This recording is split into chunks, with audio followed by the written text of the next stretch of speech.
And he's also a medical doctor, by the way. And Representative Jared Polis, he is a Democrat of Colorado. We welcome both of you. Gentlemen, good to see you. We can really talk business here. I got to ask both of you, and John Fleming, I'll start with you. Do you get fed up with all those folks inside the Beltway who really don't know what it's like to meet a payroll? Yes, David. I really think that anyone who passes laws that affect businesses and jobs should have the baptism of owning a business and making a payroll. I love it.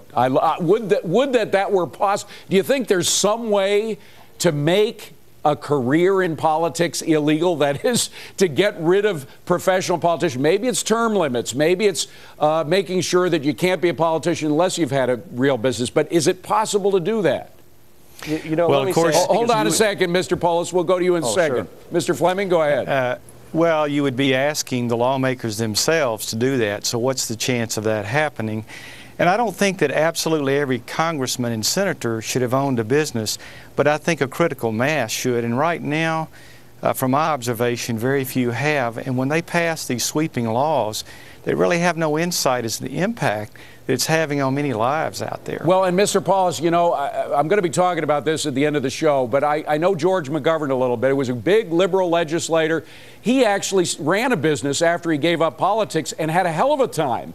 It got so bad that his business went bankrupt, and he came to the point where he was blaming some of the laws that he was actually responsible for creating for sending his business. He said, I wish I knew about this when I was making those laws.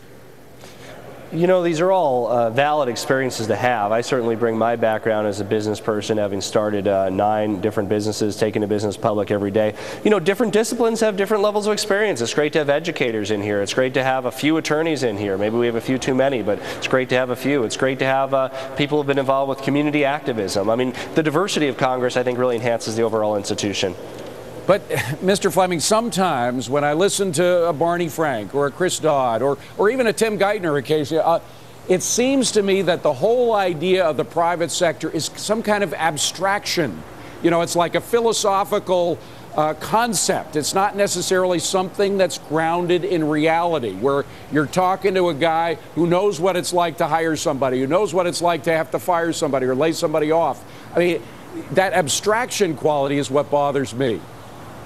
Well, I think you're absolutely right, David. I think that without being in the foxhole, having risked your life savings, taking chances every day, struggling with the paperwork, the bureaucracy, the taxes that small businesses have to deal with every day, I think that our lawmakers are far too separated. And, with the recent tax increases that we're beginning to see, even though there are increased tax rates coming down the line for individuals, most of that is going to impact small businesses who actually employ the majority of people in this country. Well, and some of those taxes are huge. I hope you don't mind if I call you by your first names, but Jared, let me go to you, because you look to be a little younger than I am anyway. But when it comes to taxes, and let's talk about one in particular, which is still kind of ill-defined, but the carbon tax credit. Some people say that could add about $1 trillion to the cost of doing business in the United States. Do you think the folks who are proposing this for possibly very good reasons, I know members of my family are very strong believers in it, et cetera, but really don't have the idea of how it would affect businesses on the ground?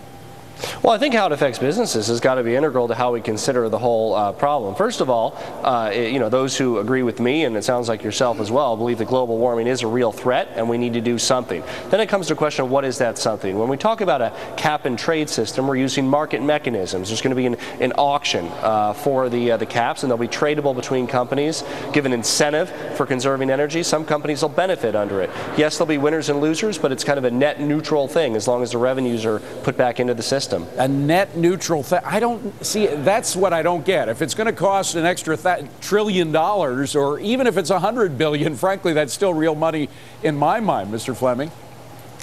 Well, David, this is really a liberal socialist policy straight from the socialistic kingdoms in Western Europe. It's straightforwardly a tax. It's a tax on low-income people. They'll probably be hit the most because that's a higher part of their budget. It's going to hit business, big and small. Well, let's just talk about your business. And I called you Mr. You're actually Dr. Fleming, but let me call you John if you don't mind. You own 500 Subway franchise, or at least you did, 135 UPS shipping stores. What would that mean specifically? How would that affect your businesses? Well, to be correct, it's 30 Subway stores with 500 employees. Oh, all right. I got it wrong here. Forgive me. But I'm still a small business. Well, it would affect us in every realm. It would affect our light bills. It would affect heating and cooling. It would affect the actual cost of the product that we serve. We would find our employees having difficulty getting back and forth to work with increased energy costs there. So anytime you have a government that spends too much, taxes too much, and basically wastes too much, and then tries to add to the tax system a situation with hidden taxes like this cap and tax program that we're talking about, all it's going to do is hurt workers. It's going to hurt those who have jobs. It's going to decrease jobs.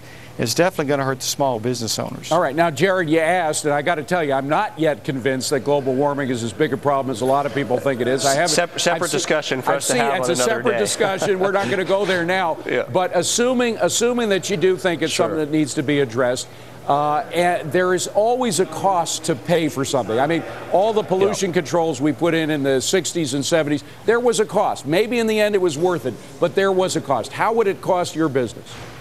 Two quick points on that. First of all, in my district in Colorado, green tech jobs are some of the fastest growing jobs in our district. It's one of the few areas we've added jobs the last few years. I think this is going to be a dynamic growth sector for our country. It'll address national security issues in addition to global warming issues. So it's a critical national priority to do. The money that's raised through an auction of these carbon emission licenses will be put back into the system. We could use it for general tax cuts. We can use it for targeted tax cuts. These are the types of things we're talking about in terms of the revenue. All right, I understand, but you're talking about the policy, and I just want you to think as a businessman. Forget about politics if you can. I know you're in the Capitol. It's almost impossible to do, but I mean, how would you have to change the way you do business? Would you have to have a separate accounting department to deal with the carbon tax credits, or what? Sure. My most recent business is a flower company, proflowers.com. I'm no longer an owner of that, sold that about 2 years ago.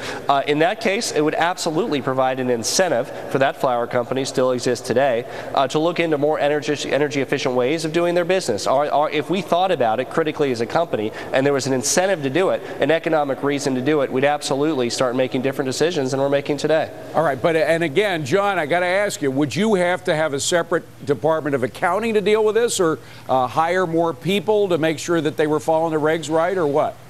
Well, yes, of course you would, and you'd have to have a whole separate accounting department. You're talking about creating a whole new market that will feed on this. And so the only jobs that are going to go out there are going to be to CPAs. And I can tell you in my area where we have oil and gas, the Haynesville Shale, it could be devastating to our area, our economy. And so, and if you talk to economists, I've not found one that said there would be a net increase of jobs. They all suggest that there will be a reduction in jobs, and these so-called green jobs are going to be actually lower paying. Well, we'll have to wait and see. But the fact is that, you know, clearly you would have to change. I mean, this is all about changing the way America does business, Jared. I mean, that's what the president himself has said needs to be done. So if you're going to change the way you do business, that requires a cost. We're going to change it for the better, and I'd call it an investment rather than a cost. These green jobs are very real in my district in Colorado. I've seen other members of Congress, other districts across the country. I was in upstate New York for some field hearings. General Electric, a private company, has a wind turbine training facility there. They're creating jobs in alternative energy sectors every day. This is going to be the strength of our economy going forward, and it'll help make America more competitive. You know, I didn't mean it to be so focused on carbon credits, but that's just one example of dozens, if not hundreds, of regulations that need the input of you two guys, because you two guys are some of the few guys that have real life experience in the business world. I hope you have more of an input in legislation as we come down the line. John Fleming, Jared Polis, good to see you both. Thank you, David. Thank you so much, David. Thanks very much for being here. Well, time to